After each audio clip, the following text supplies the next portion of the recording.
नमस्कार दोस्तों, मैं प्रदीप दैफड़े आप सभी का स्वागत करता हूं आपके अपने चैनल पर जिसका नाम है पीजीडी क्रिएटर। और आज हम सीखने वाले हैं इरेजर टूल। इरेजर के वैसे तीन टूल है आज, तो वो तीनों टूल्स जो है इरेजर के वो आज हम लेने वाले हैं। ठीक है, इरेजर टूल का बेसिकली यूज़ हम सब बचपन से करते आ रहे हैं। ठीक है, मतलब जैसे आप पेंसिल के साथ वाला जो इरेजर यूज़ करते हो तो उसका काम होता है कि जो आपने पेंसिल से लिखा है वो मिटाना, बराबर। तो यहाँ पे भी वैसा ही इसका वर्क है, इसलिए इसका नाम ही इरेजर रखा है। इरेजर यानी इरेज जो मिटाने की काम हमें आता है। ठीक है, लेकिन यहाँ पे ये अलग काम क्या कर रहा है, यहाँ पे इमेज को इरेज करने में काम आता है, या फिर फ़ोटो को, जो भी आप कंटेंट ले रहे हो, जो भी फाइल हो, जेपीईजी हो, पीएनजी हो, जो भी हो, वो फाइल को जो भी कलर इन्फॉर्मेशन है उसको इरेज करने के लिए यहाँ पे इरेजर टूल काम करता है। बेसिकली ये ब्रश टूल का ही है, मतलब ब्रश टूल ही है, लेकिन खाली इसका यहाँ पे क्या बोलते हैं, इफ़ेक्ट जो है, इफ़ेक्ट यहाँ पे इरेज करना है।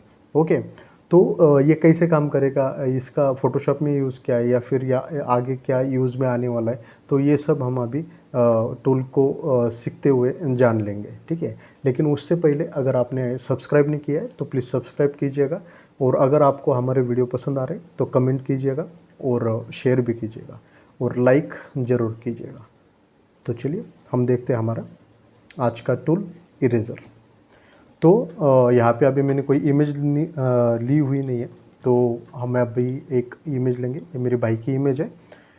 तो यहाँ पे मैं इसको ले रहा हूँ, तो ड्रैग और ड्रॉप ही कर रहा हूँ। ठीक है, तो यहाँ पे अभी जो हमारा लास्ट लेक्चर हुआ था हिस्ट्री और आर्ट हिस्ट्री का, तो उसके नीचे आपको मिलेगा इरेजर टूल। ओके, तो इसमें तीन टूल है, जैसे मैंने आपको स्टार्टिंग में बताया, eraser tool, background eraser tool और मैजिक इरेजर टूल। ओके, तो सबसे पहले हम देखेंगे इरेजर टूल। ओके, तो इरेजर टूल में सबसे पहले तो मैं बैकग्राउंड अनलॉक करता हूँ, लेयर में कन्वर्ट कर देता हूँ। ठीक है, तो उसके बाद अभी हम स्टार्ट कर देंगे। जैसे इरेजर टूल का तो काम वही है जैसे मैंने आपको बताया, कंट्रोल जे से मैं पहले न्यू लेयर बनाता हूँ ताकि उसके ऊपर हम काम करें, और नीचे की लेयर का जो है आए हम बंद कर रहे हैं, मतलब लेयर को बंद कर रहे हैं। ठीक है, तो जो कॉपी लेयर है उसको मैं सिलेक्ट करता हूँ, और हम इजीली यहाँ पे खाली एक ही काम करना है हमें। अभी हम यहाँ पे कर रहे हैं इरेज।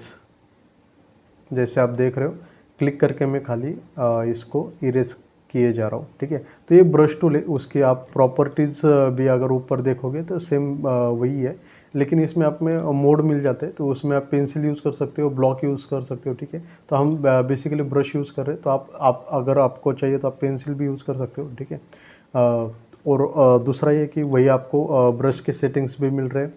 उसके बाद में ओपेसिटी है, फ्लो है, और स्मूथनेस है, रोटेशन है, और उसके बाद में आपको ये सिमेट्री भी यहाँ पे मिल रही है। ठीक है, तो सभी ब्रश की सेटिंग है, खाली यहाँ पे इफेक्ट उल्टा है कि ये इरेज कर रहा है, ना कि पेंट कर रहा है, कलर नहीं दे रहा है। यहाँ पे क्या है, वो ये कलर को मिटा रहा है। ठीक है, तो खाली उल्टा इफेक्ट है उसका। ठीक है, तो यहाँ पे हम अभी इसको इरेज कर रहे हैं, और उसके बाद में हम यहाँ पे थोड़ा सा उसका हार्डनेस कम करते हैं, लगभग 50% रखते हैं, ताकि एज थोड़ा हमें अच्छे से कट करने को मिल जाए। तो इरेज़र टूल जैसे मैं ऑन कर रहा हूँ, तो यहाँ पे आप देख सकते हो इस तरह से आप उसको इरेज कर पा रहे हैं। ठीक है, थोड़ा अंदर जा रहा है, कंट्रोल जेड करता हूँ। ठीक है, तो आप इसलिए मैंने 50% का यहाँ पे स्मूथनेस रखा हुआ है। ठीक है,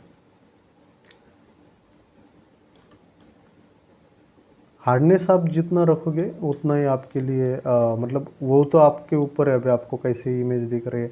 मैंने यहाँ पे 50 रखा है, तो आपको भी 50 से रखना है, ऐसा कुछ है नहीं, आप 100 भी रख सकते हो। लेकिन जैसे आपका क्वालिटी की ज़रूरत है, वो आप अपने आँखों से देखकर अगर डिसाइड करोगे तो अच्छा रहेगा। अब जैसे मैं ये कट कर रहा हूँ तो थोड़ा फेदर मिल रहा है मुझे, तो अच्छी चीज़ है। लेकिन मेन तो ये है कि इमेज कट करने के लिए तो हम ये इस्तेमाल नहीं कर रहे। इसका यूज़ खाली मैं आपको दिखा रहा हूँ कि आप उससे ये भी काम कर सकते हो, लेकिन इमेज कट करने के लिए हमारे पास पूरे सिलेक्शन टूल्स की गैलरी है। उसके बाद उसमें क्विक सिलेक्शन टूल भी है, और हम और उसमें जैसे सिलेक्ट सब्जेक्ट करके भी आराम से फ़ोटो कट कर सकते हैं अभी तो। ठीक है, तो लेकिन अगर किसी को मैन्युअली करना है, जैसे उसमें भी थोड़ा एज में थोड़ा फेदर में दिक्कत आती है, तो इरेजर टूल से आप वो क्लियर कर सकते हो। जैसे हम यहाँ पे सीधा इमेज ही इससे कट कर रहे हैं, ठीक है। तो ये जो चीज़ है ये आप आराम से कर पा सकते हो, ठीक है। तो यहाँ पे खाली आपको ध्यान यही रखना है कि आराम से आपको, इसमें वक्त आपका बहुत जाने वाला है, मतलब उसमें कोई कहने की बात ही नहीं, आप देख ही रहे हो। हमारा ये चीज़ है कि हम वीडियो को बिल्कुल भी प्ले या फिर स्पीड वगैरह हम देते नहीं है, स्पीड अप नहीं करते। तो इसके लिए आप जो भी हो रहा है वो चीज़ें आप ध्यान से देख पा रहे हो, ठीक है। तो इस तरफ से देखो आप दोनों जगह पे, तो अच्छे से कटिंग आप इरेजर टूल से भी कर सकते हो, ठीक है। अब ये इमेज में कट कर देता हूँ, ठीक है।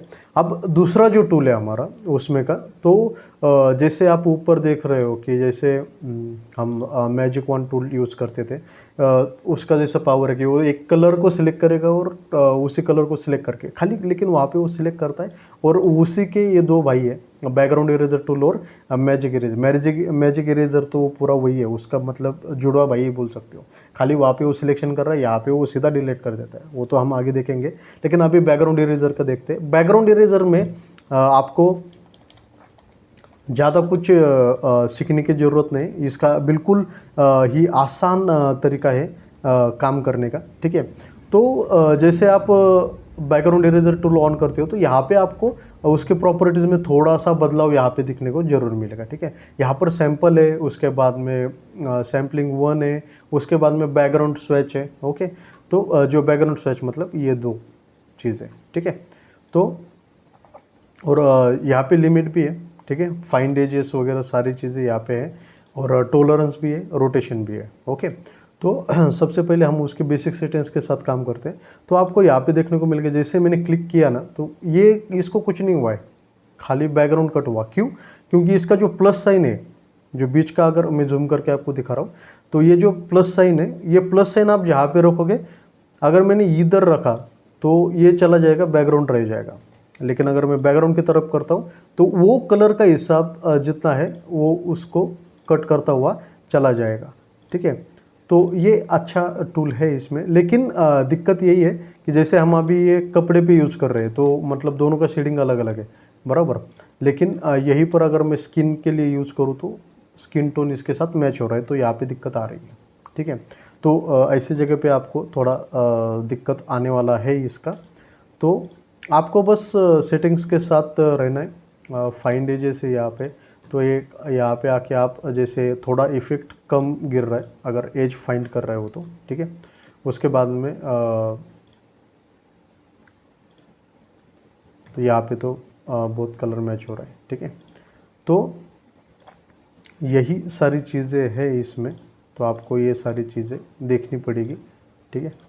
तो ये अच्छा खासा निकल रहा है अभी इधर से, लेकिन स्किन टोन के साथ बैकग्राउंड का कलर थोड़ा मैच है, तो थोड़ी दिक्कत आने वाली है। लेकिन ये कुछ ऐसा काम करेगा, अगर आपको कहीं पे इसका काम आता है तो अच्छी बात है, ठीक है। अभी ये कंट्रोल जेड नहीं हो रहा है, तो आप सबको याद है, पिछला ही क्लास हमने किया है। यहाँ पे हम हिस्ट्री ब्रश टूल का यूज़ करेंगे, ठीक है, क्लियर।